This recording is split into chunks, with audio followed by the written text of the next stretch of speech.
Good morning, everyone. This is Mike Yurigan with Golf Brevard. We're here at Habitat this morning.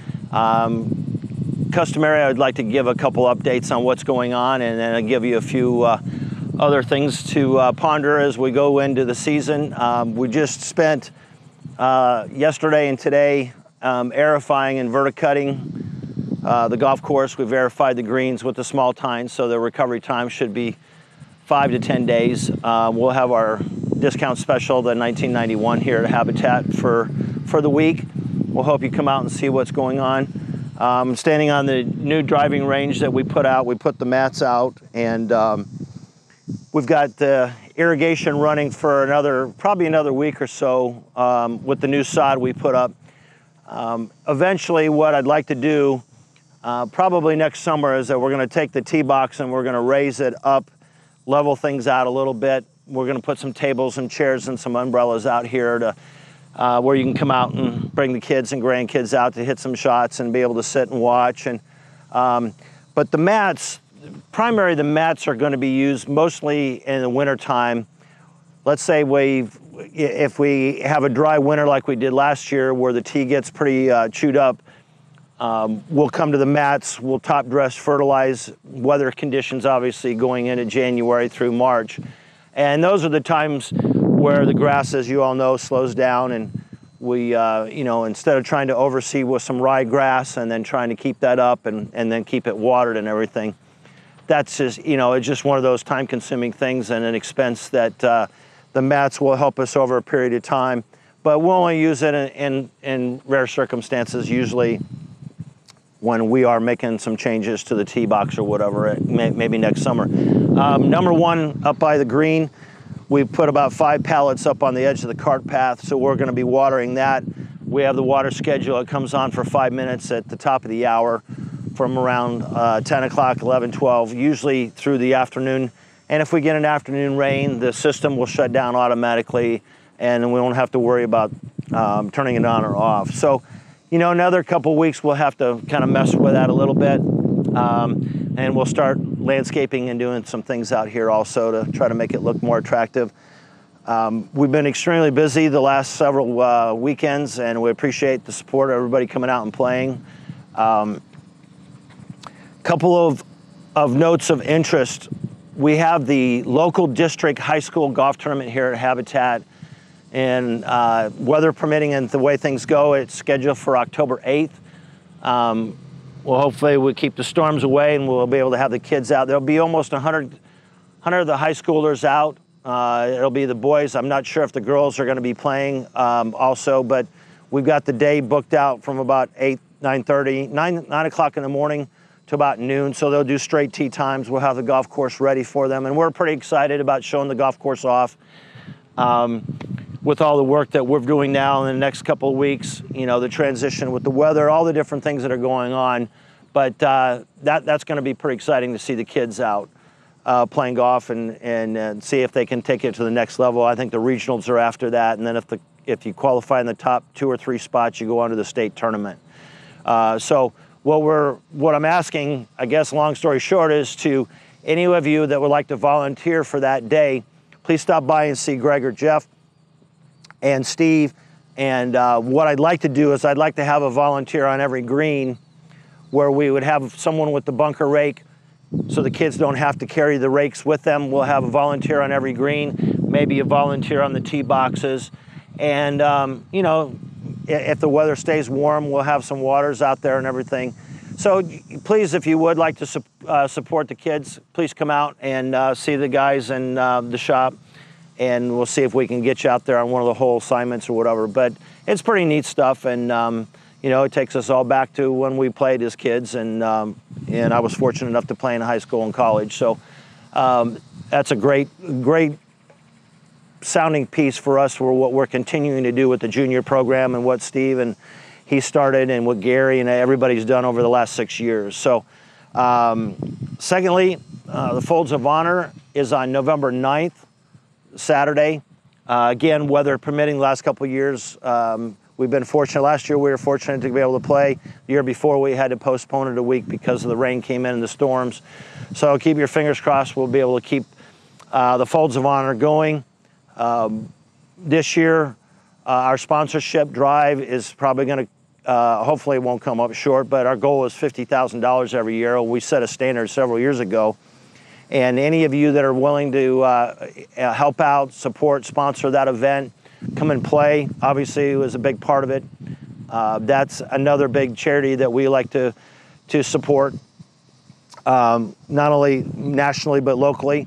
And as we all know, the tournaments are back in the summertime, and we get about 100 requests a year for charity events to give foursomes away to the 2 golf courses. And right now we're up almost to 75 certificates that we've given away. And you know, I don't want to turn anyone down when it comes to that, but you know, once we get to a certain level, we can only give so many away. But you know, I always fold at the end. But hopefully we'll continue to keep this nice weather going. You'll be able to come out and play the courses and enjoy them.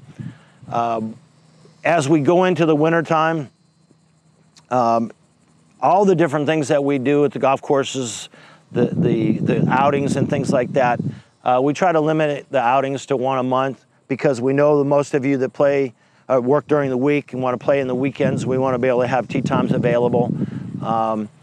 So, you know, call in advance, you know, come on out, hit some balls, see what's going on at the 2 courses. Spessard has, like we talked about, I think last time, we made our expectations when it comes to the greens and the transition of putting the new tee boxes in and things like that. And it'll keep maturing as we go. Again, when we sodded the greens over there, it's unusual to do that, but we did that from obviously from a financial point of view, and to try to get the golf course back open so that you could enjoy it. And with all the other courses in the area that are down or you know, doing some renovations also, that was part of our plan also. Habitat, I guess from a future point of view, we've talked about it briefly. We had a contractor out. We walked around the golf course and drove around a little bit, talking about the bunker renovations. Our biggest, you know, and these are a couple of things I'm going to bring up now that are sore subjects with the golf world and myself and doing this for several years. When we do a renovation or we do something like bunker renovation or whatever, we have to either close the golf course, we have to close a hole. That interrupts your play. You know, we want to try to do these things that are limiting the ability for us to have to shut down and or, you know, change your day when it comes out to playing golf, because you don't want to come out and, oh, the first hole's closed because, you know, Mike's airifying the greens again or we're doing whatever. And so we're trying to figure out the best scenario and the best time frame to be able to take the bunkers here, greenside bunkers only. We're not going to do anything to the fairways, but to maybe go to number 1 green, put a temporary green out for the day, put drainage, rock in, bring new sand in, sculpt the bunker so it's playable, it's workable, that we can maintain it, and limit the effort of the time and the money, the financial side of it all, to try to make it, obviously want to make it better.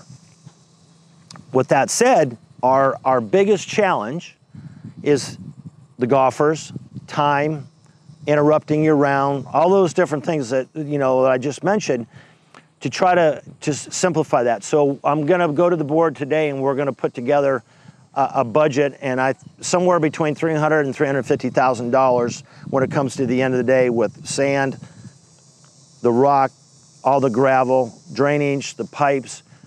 The biggest thing is the labor. So, you know, if we can do that and it makes sense, because it's like anything else. We want it to be better, but it's still a hindrance to get the golf course open and playable for you all to play.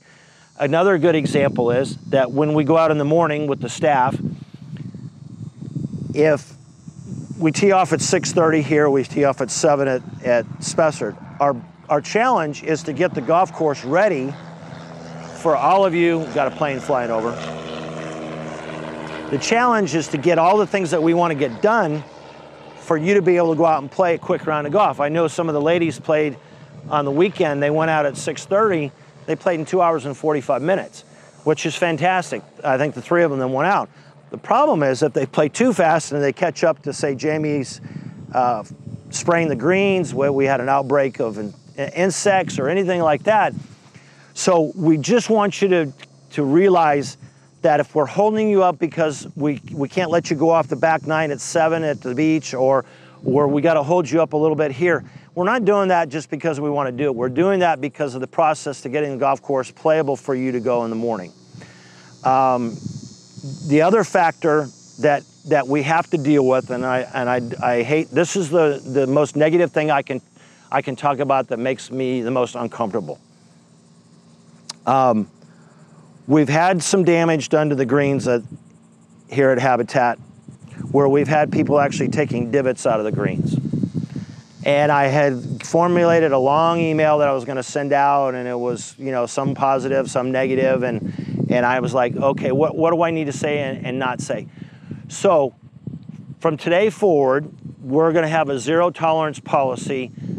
If we see someone that does something egregious to the golf course or disrespects the golf course or any of that, we're going to suspend them until further notice, and it could be a lifetime ban. And these are things that I just do not want to talk about, but we have to put it out there publicly. In my long email, I put in there about, you know, respecting the golf course, understanding that the starters and the rangers and the staff are here to make your day more enjoyable, not to harass you and tell you, well, you can't keep doing this and can't do that. We want you to understand that when you're on the golf course, when you're driving the cart, you have a handicap flag. We don't want you to drive between the greens and the bunkers next to them. We'd like you to stay away from those areas where the sprinkler heads are. They're about $1,200 that we've talked about in the past to replace that if something would crack or break or whatever. So that whole process is extremely important. That drive out to the front of the green if you have the handicap flag. Drive back to the cart path. Spend an extra 10, 15, 20 seconds that you're not driving into a wet area. All these little things make a difference, because I know the first thing that will happen that somebody comes out, well, you know, there's ruts in the fairway on number 9. Well, I got a bad lie and my buddies won't let me roll the ball in the fairway because we're playing the ball down. All those little subtle things take time for the staff to be able to go back, fix it, or whatever they have to do. So, you know I'm on my soapbox here, but please, if you're playing with your buddies and they're doing something silly, say, hey, guys, gals, please understand we need to respect the golf course. We're doing our very best we can. Jamie and Dan at both golf courses and their staff, then when they see that, it's a downer. It's a negative. And the effort and the time that they put in to make the golf course as good as we can in the time frame that we have to do it, that when you see them, say thank you, pat them on the back, or you don't have to say anything. Obviously, I'm not telling you all what, in that respect of what to do or say, but if they don't come in at 4:30 in the morning, if they don't mow the greens, if Lynn doesn't come in and rake the bunkers here, or the guys over at the beach are not doing those things, the first thing I hear, why didn't the bunkers get raked today? Well, somebody got sick, somebody didn't show up, it was staffing wise, all those little things that make a difference. And so I'm here to tell you that we're never gonna slow down, we're never gonna stop trying, we're never gonna try to not improve, we're gonna try to do that. That's a philosophy that I was taught from my mother and father years ago. And I just want all of us to realize how hard it is to get in and out of getting the golf course ready for you. And I know most of you know that. And it's the new golfers that are coming out on a daily basis that we have to continue to educate, and we try to do that. So we're here to support, help in any way we can, but please do your very best to leave the golf course better than what you found it, if you would, if you could. And I remember a long time ago, I was playing an event and playing some friends, and the next day I played an event, and I remember this comment of a golfer told me, he said, every shot makes somebody happy. Well, every shot can make you unhappy. You can make a shot and make your worst shot, and 2 holes later you make a birdie. So golf is a respectful game. We want to continue to keep that whole mantra going at the 2 golf courses.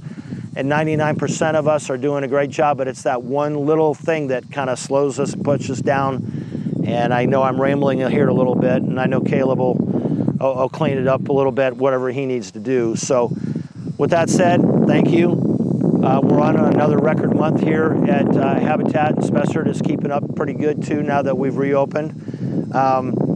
Again, a special thanks to the maintenance staff and everybody.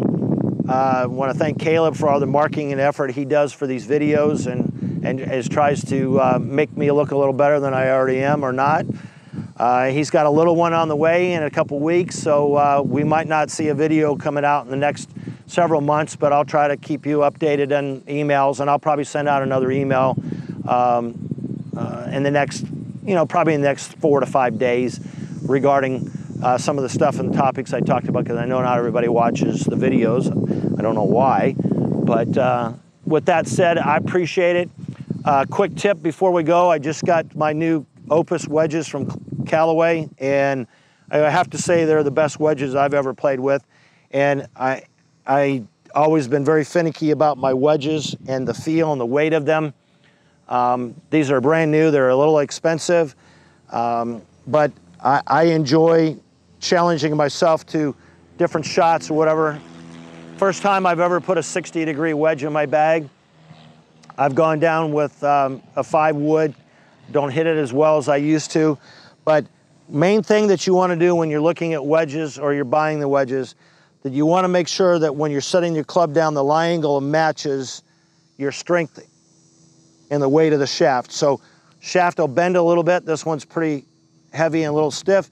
So your lie angle is extremely important. So if you keep hitting the ball off the toe, or you see a scratch on your swing, on your club, you might be coming over the top of it, too far inside out. But come and see Bud and Steve and Jeff, myself. We'll look at your wedges, all these little things, but these are the scoring clubs that you need to be able to get up and down, and that lie angle is too upright or too flat, shaft's too heavy, too light, too flexible, whatever it might be, that's causing you some issues around the greens. Now, when you're only hitting a 10-yard shot, you could take a 2-pound club and you could still go and hit it. But, those are the challenges we all have with our game, and I'm always tinkering it. I just got my new clubs in. They're the new Callaway Apex, and I've got the AI 200. Great feel, look, the whole 9 yards. So whatever fits your budget or whatever, you can always find something really good to play with. Your bag, I just got a new bag. It's, I gotta look good if I can't play good. So I hope. I know I got a little winded again today, but it's extremely, extremely important that you all know how much support that you've all given to the 2 golf courses, and we're going to continue to keep on working hard for you. And come out, see you soon, and I appreciate it. We'll see you soon. Thank you.